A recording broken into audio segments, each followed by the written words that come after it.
आपण पाहत आहात लोकशाही महाराष्ट्र न्यूज। सिद्धार्थ पॉलिटेक्निकमध्ये क्रीडा स्पर्धांना सुरुवात।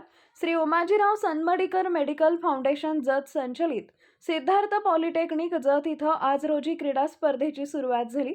जत तालुक्याचे भाग्यविधाते कालकथित माजी आमदार उमाजीराव सनमडीकर काका यांनी तालुक्यातील विद्यार्थ्यांना डिप्लोमा इंजिनिअरिंगचं शिक्षण मिळावं म्हणून 2009 साली डिप्लोमा कॉलेजची सुरुवात केली। विद्यार्थ्यांना तंत्रशिक्षणाबरोबरच मैदानी खेळाचंही शिक्षण मिळायला हवे।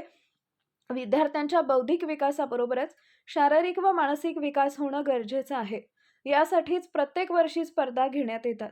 यावेळी शैक्षणिक वर्ष 2025 ते 26 साठी 3 दिवसीय क्रीडा स्पर्धांचं आयोजन करण्यात आलं आहे।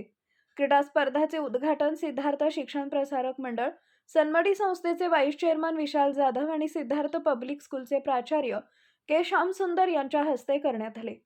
यावेळी जाधव सर म्हणाले, सांघिक आणि सहकार्याची भावना वाढीसाठी क्रीडा स्पर्धा महत्त्वाच्या असतात। खेळामुळे शिस्त, परिश्रम, संघभावना, नेतृत्व यांसारखे गुण वाढीस मिळतात।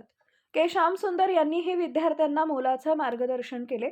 या उद्घाटन प्रसंगी कॉलेजचे प्राचार्य Renuka Wagholi, non academic incharge Sanjay Babar, sport incharge Hirappa Pujari उपस्थित होते। या कार्यक्रमात संस्थेचे चेअरमन डॉक्टर वैशाली सनमडीकर, संस्थेचे सचिव डॉक्टर कैलास सनमडीकर, चेअरमन भारत साबळे यांचं मोलाचं मार्गदर्शन लाभले। तसेच विभाग प्रमुख हरीश साळुंखे, प्रकाश कारकल, करण राजपूत, सौरभ शिंदे, सर्व शिक्षक, शिक्षकेतर स्टाफ, विद्यार्थी व विद्यार्थिनी उपस्थित होते। लोकशाही महाराष्ट्र न्यूज चॅनलला लाईक करा, शेअर करा आणि सबस्क्राईब करा।